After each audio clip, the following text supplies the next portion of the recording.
So any reading must begin with the hand shape, and there are many systems on the various shapes. So as I said before, lots of different schools of thought on this, and every palmist has their own way of doing things. In the Oriental astrological system, there are roughly 10 to 12 categories of palm.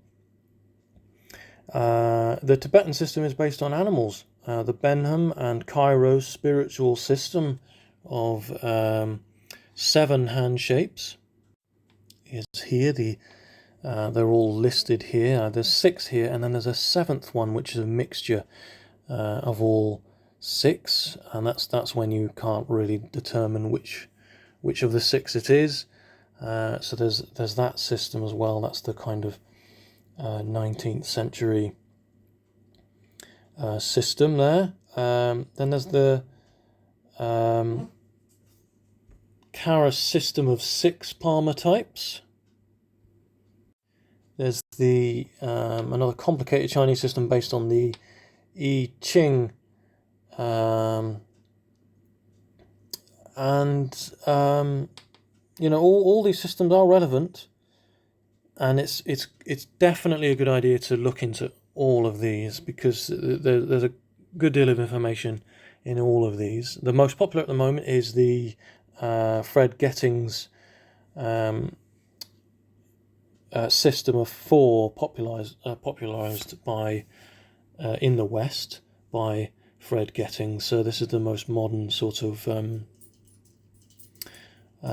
system, who along with Mir Bashir formulated the measurements from the top crease line at the wrist, palm boundary, to the crease at the base of the middle or the Saturn finger, and determined what long and short fingers are to the palm ratio. The palm usually measures at 4.5 inches, and the Saturn finger 3 inches. So a finger length shorter will be considered short, and longer counts as long fingers. So these 4 types are allied with the 4 temperaments, which is a proto-psychological interpretation of the ancient medical concept of the 4 humours, the 4 humorisms, and suggests that the 4 bodily fluids affect human personality traits and behaviours, and the characters and their destinies. So these I check with other corresponding personality traits. So that's the fingernails as well, and they will tell you a great deal about the character, which I'll cover in this video as well. The fingernails are a massively forgotten part of palmistry. It's a shame, really. So, as I say, this is chirognomy. This is studying the shape of the palms. The Greek physician Hippocrates in 460 to 370 BC incorporated the 4 temperaments into his medical theories, and then from then through to modern times, or modifications of the 4 temperaments have been part of many theories of medicine, psychology, philosophy, physiology, and spiritual anatomy and literature.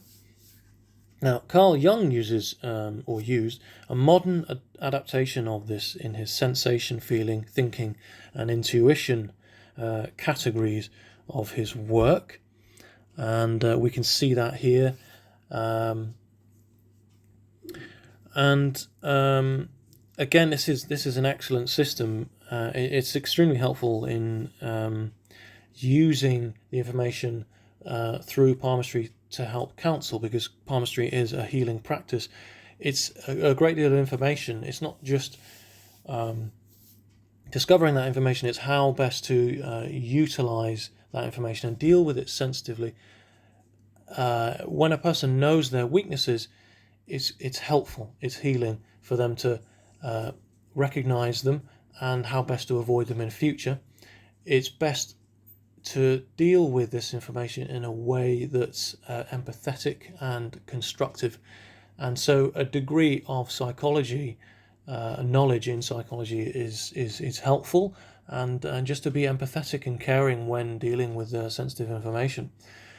And then also, you know, recognizing the strengths as well, and recognizing that those need to be harnessed and played to as much as possible in order to kind of get the best out of life as well. So really, palmistry is a healing practice. Anyone doing it purely for money is not doing it for the right reasons. And I get very frustrated with people that do it for the wrong reasons, but that's for another video. So Tibetan and Chinese palmistry, let's just sum it up as Eastern, has a very different sort of emphasis on the what's important, really. The Tibetan palmistry tends to emphasize on health and career and money, and it incorporates 7 types of pulse taking and uses herbs extensively, and the Buddhist philosophy of balance for human health.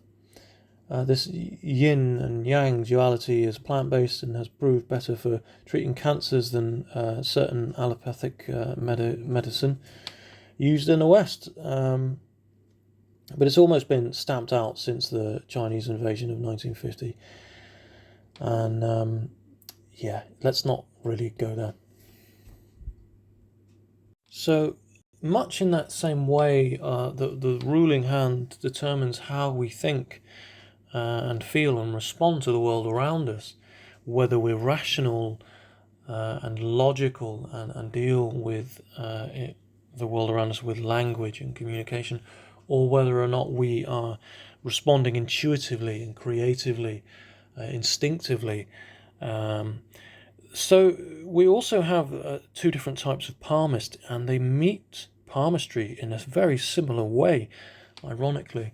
So you've either got the kind of palmist who's very practical and logical and read everything from books and decides that any deviancy from the knowledge acquired over thousands of years is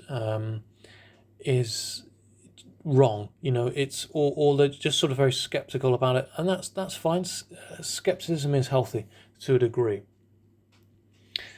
And then you've got the other kind of palmist who deals with things very spiritually, very instinctively, and draws on the palm, the information from the palm in a very unorthodox way, and will sometimes still come up with information that would otherwise seem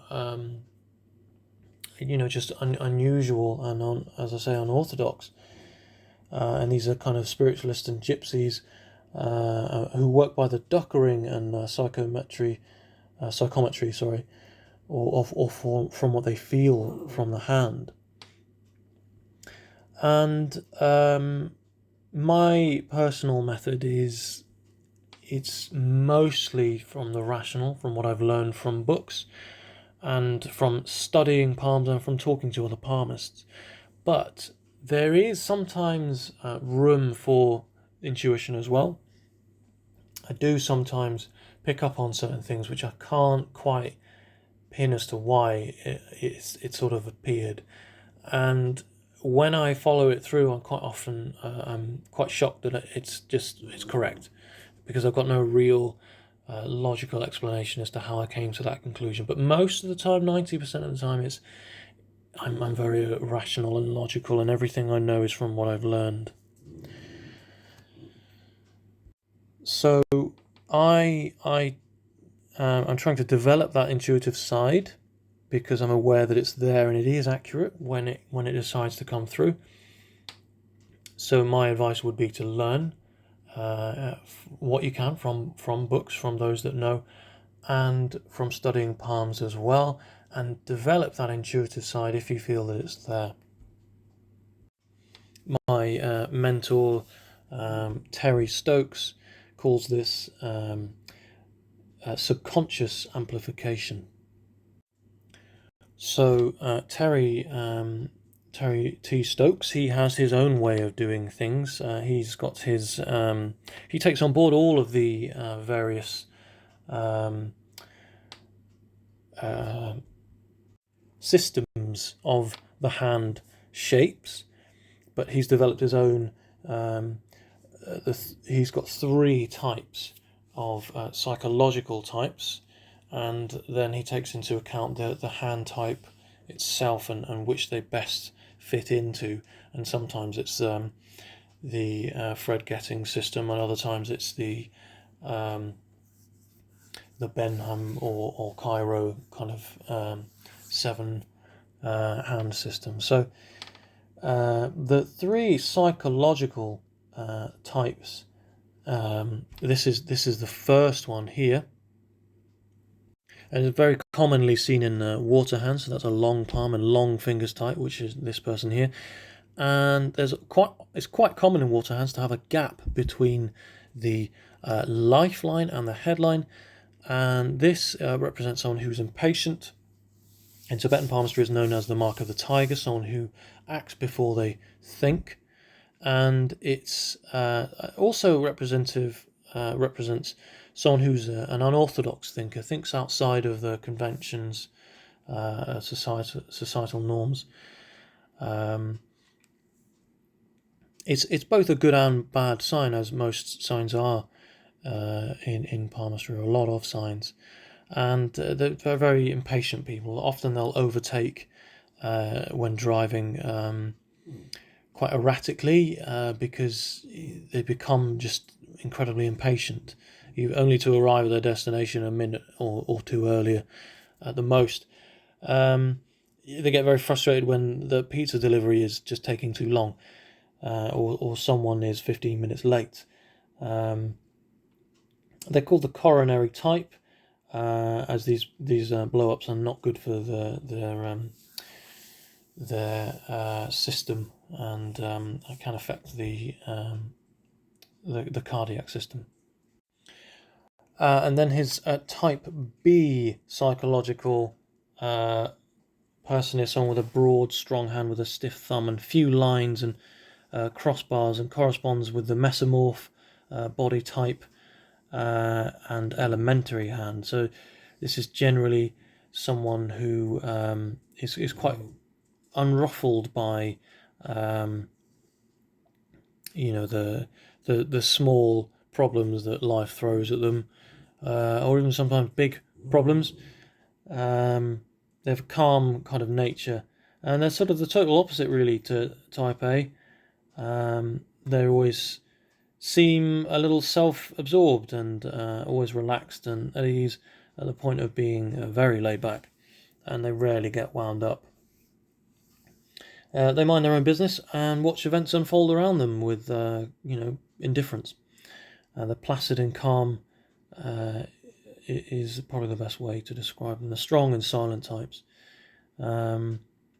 So you can near enough always expect a joined head and lifeline with these types. Cautious and sometimes quite sceptical.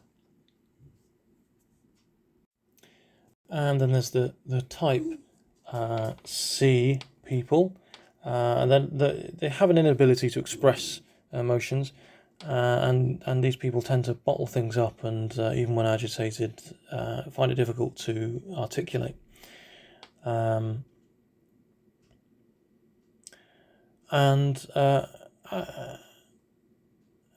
Anger does tend to eat away at them, but you'd never know it, as it's always just so internal, and on the outside they seem very functional and stable. This is probably a better example. So, as I say, these people bottle things up, and occasional blow-ups do occur, and often at the wrong person. Anger does tend to eat away at them, but as I say, you wouldn't really know of it at the time. They naturally keep secrets and hold on to past hurts. A large part of palmistry is clearing and painful and toxic memories, because, as I say, palmistry is heavily tied in with psychology and the ability to counsel. If you're not able to deal with people's deep traumas and past hurts and finding solutions with these and talking about these sorts of problems with people, perhaps palmistry is not for you. It's, as I say, a healing practice, and it takes a great deal of empathy and care when dealing with this kind of information. So with these type C, people expect a short Mercury finger, which means communication problems, either verbal or written.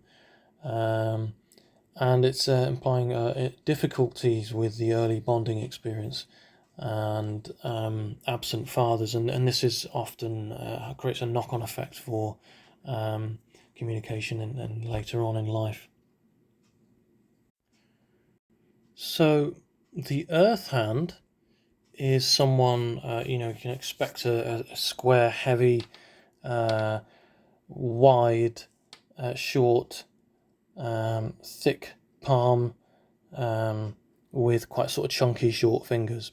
I mean, the overall thing to remember here is a square palm with short fingers, and how we can determine that is the length of the Saturn finger with how long the Saturn finger is by comparing that to the palm.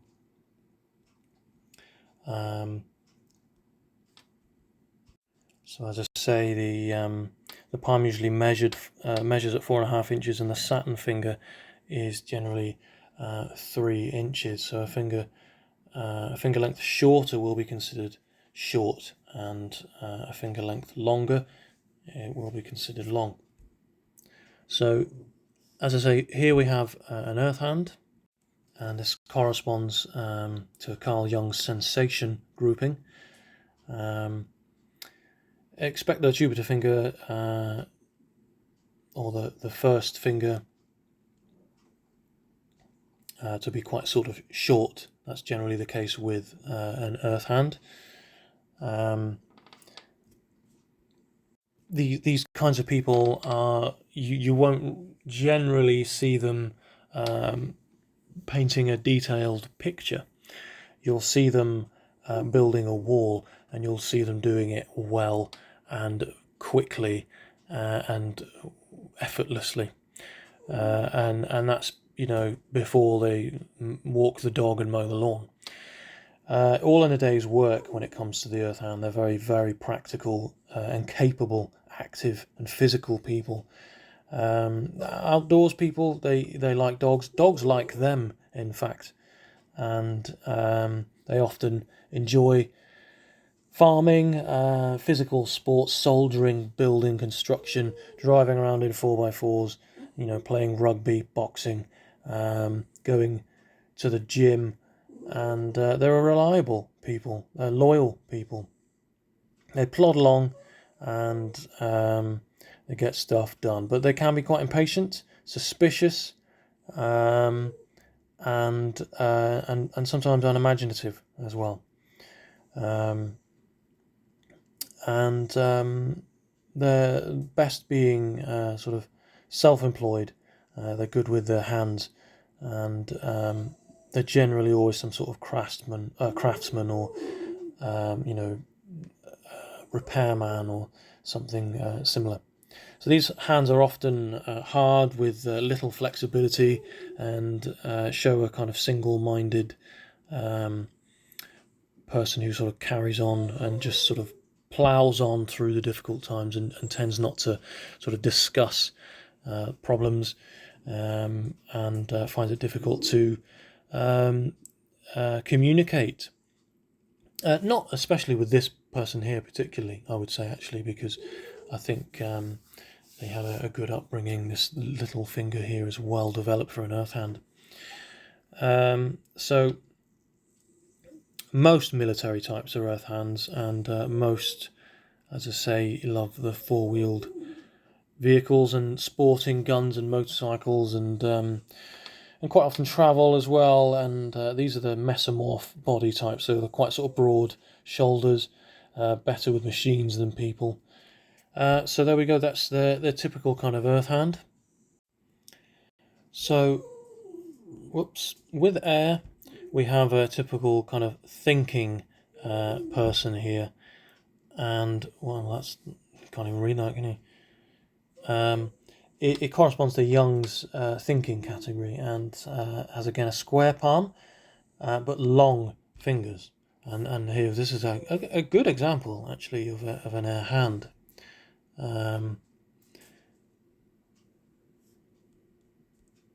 Or is it? Second thoughts. This looks more like a fire. There's both air and fire qualities here, but I'd say more air. So these types look for intellectual pursuits. They like their puzzles. They like their games, crossword and Scrabble and chess, and they can talk on any subject, particularly subjects they're interested in. They're inquiring in intellectual minds. They love an intellectual challenge. They ponder on life's questions. So here you go. Here's another air hand here, and perhaps a better example. More air in this palm. Very square, very long fingers. Rational people, always rational, logical planners, and things are often hypothetical, and they think ahead. And although they can be quite sort of inquisitive and humorous, they're very long-winded. Especially air hands with long headlines, they can be very long-winded. Not necessarily this person here, but they're avid news watchers, love their documentaries, and they make great teachers and psychologists and analysts, accountants, because they just don't really miss a beat. They're very thorough and dot every I and cross every T, and they're not really into sports, but they can talk about the inner workings of systems and structures of organisations and politics and all of this sorts of things. They can talk about these kinds of things for hours, and they have an almost inborn ability, inborn fear of anything emotional, and they tend to be more of the sort of ectomorph in build. So the fire hand mostly corresponds to Carl Jung's feeling category. The long rectangular palm and short fingers show someone who is quick acting and self-expressive. The fast actions often lead to risk-taking. Not so much with this person here, actually. I don't see a risk-taker here. So they think on the moment, on the spot, and they are they're people of action. They're sportsmen, athletes, drivers, badminton players, anyone who needs a sort of split-second reaction. It's helpful for them to be fire hands, I suppose, and often includes those who work closely with the public because they're quite extrovertive.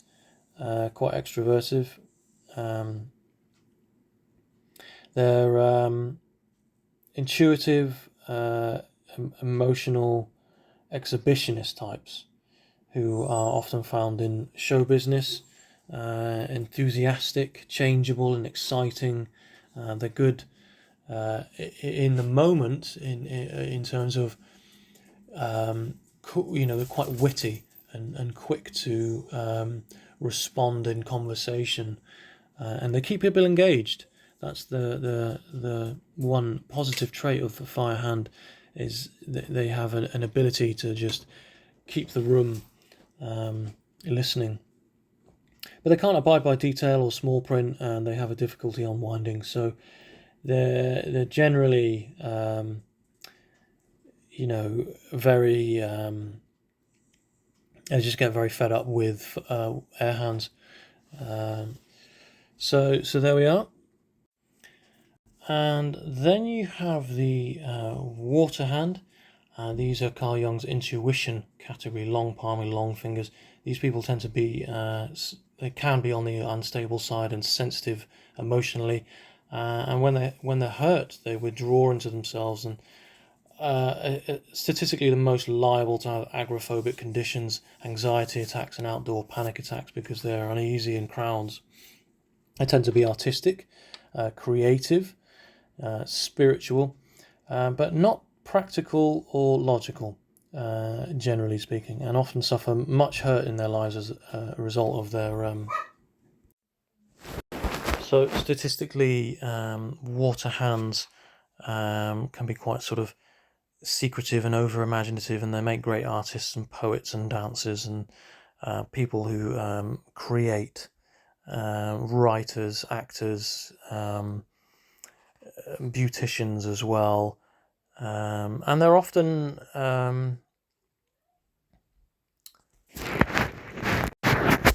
they make good designers and hairdressers, anyone who is in the field of creating that requires artistic flair. They're very often ectomorph, so very sort of slim people, skinny, slim, tall, very thin kind of frames, often more sort of delicate, on the delicate side in terms of vitality.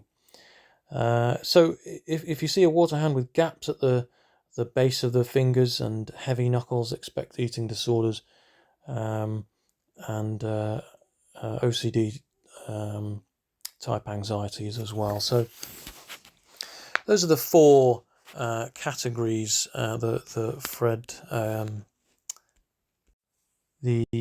Fred Gettings type categories anyway. So I've covered the Terry Stokes's 3 psychological types, and then the 4 kind of Fred Gettings, the more modern Western popularized, the more sort of popular Western view of the palm shapes, the more popular Western palm system, if you like, the 4 hand shapes: fire, earth, air and water. So there we go. I hope that all makes sense, and once you've analysed the hand shape, you then look at the fingers and what the fingers can tell you about a person. So I've made a video on the fingers, and that's a follow-on to this video.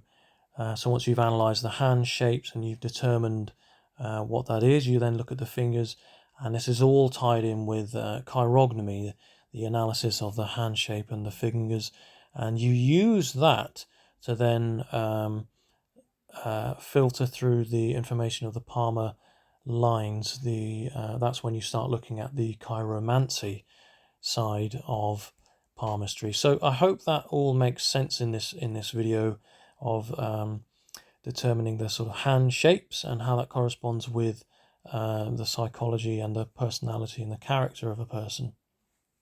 So thanks for watching, and please subscribe if you like what you're watching. Send me your palm pictures of your palms if you like. I may well use them in a video to use as an example. I'll do you a free reading, and in return, I get some views, hopefully.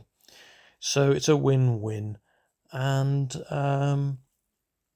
yeah, I do a case study every Sunday, so check it out, and thanks for watching.